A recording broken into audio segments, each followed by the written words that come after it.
One thing I'm definitely getting tired of is all these custom parts and what they look like on first appearance for your tools. Okay, so there's my old bike sitting next to my new bike.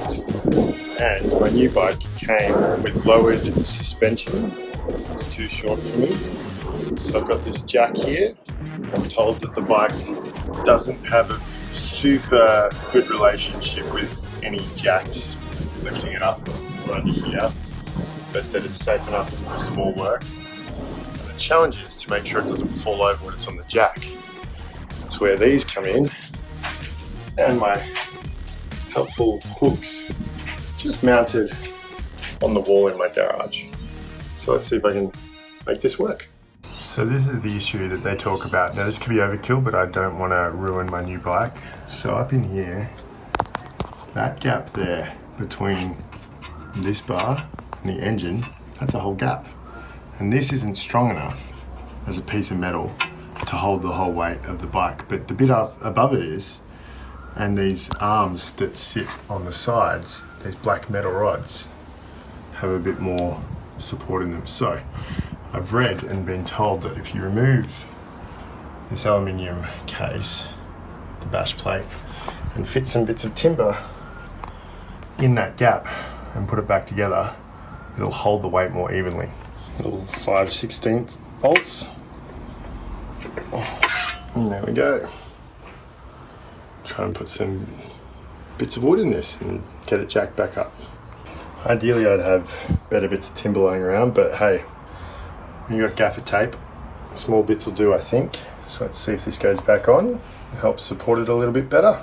So I don't know if it's possible to see, but the thing I like about this here is where the center stand mounts. So that means that the piece of wood is now going under that, while also leaving the suspension link free to hang.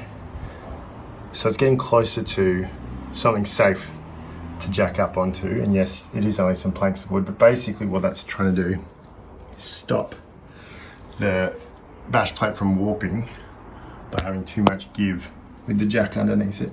Very hard to see, but that's probably the best angle there. So let's get this jack happening, and I'll try and get it off the ground.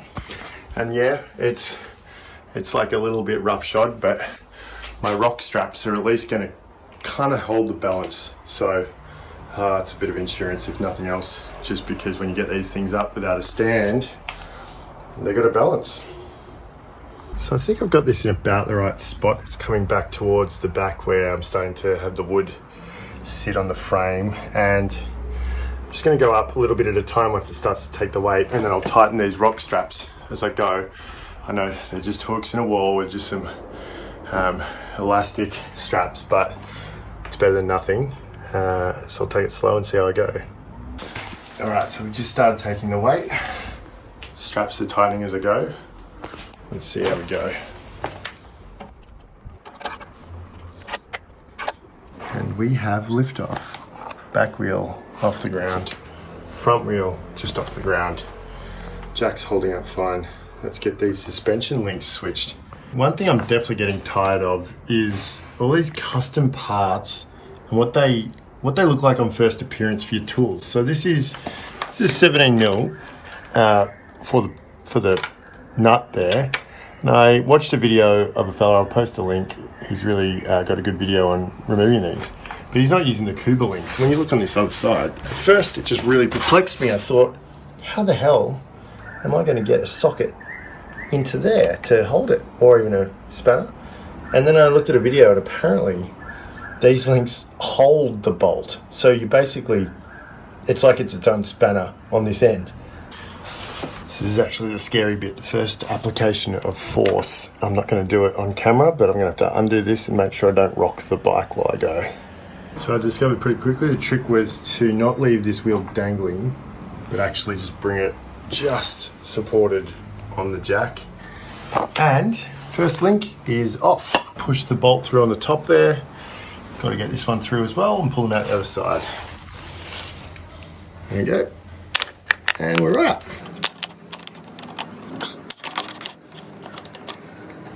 There you go. Glad I followed the video guy's instructions to and pulled these out. So they're supposed to be greased up. Even from having lowering links installed, it should have been extra greased up. From the factory, it should be greased up. They just came straight out of these holes, completely clean. That is not ideal. These things need to move. So grease time it is. Okay, so because a stock link is actually shorter than a lowering link by just a little bit, it seems counterintuitive, but the idea is that the longer the link, the more it pulls the shock down towards the ground. I've got to raise the jack to drop the wheel to get the distance between these slightly shorter so I can get the link lined up. All right, so I've got the chain side OEM link in, and that'll mean putting the nuts on. And that'll do it. That will do it. Torque setting on those bolts is 48, so I've put it at 47.5 and a little smidge. OEM suspension link reinstalled. Okay, so now it's time to attack these front forks. So you have two places where they are bolted onto the bike, at the top here and the clamp at the bottom here. The manual apparently measures for stock settings from the top of the gold on the fork here to the top of this clamp here as 215 mil. So I'm going to try and mark a mark on the bottom part here at 215 mil from the top and adjust one fork at a time while the front wheel is off the ground with the jack. Now I know there are probably far more purpose-built tools for this purpose, but I think a bit of flexible sewing kit measuring tape probably is the best thing that I've got. It's not easy to do, right? You can't just get a flush measurement down the fork because of the clamps. Now, you don't want to take the clamps all the way off, you just want to loosen them, so you can't really get the tape inside them. So what I've done is gone with starting at 10 centimeters or 100 mil, and lining that up with the line through the window here and making sure that that's dead level, pulled out straight. And I've just duct taped it to the top triple clamp to make sure that it stays in place. Followed it down, and because I'm adding 10 centimeters, that is 31.5 when it's lined up. That is the 21.5 centimeters or 215 mil. That is where you want it to be. Also, triple check the measurement poking out through the top of the forks. I'm told that should equal 7 mil from the top of that clamp to the bottom of the silver. So that's the way to double check. Okay, so that's now been lowered. So all you have to do is just grab it and rotate it backwards and forwards to loosen it in the clamp and pull down. And I've just lined it up spot on for 215 mil.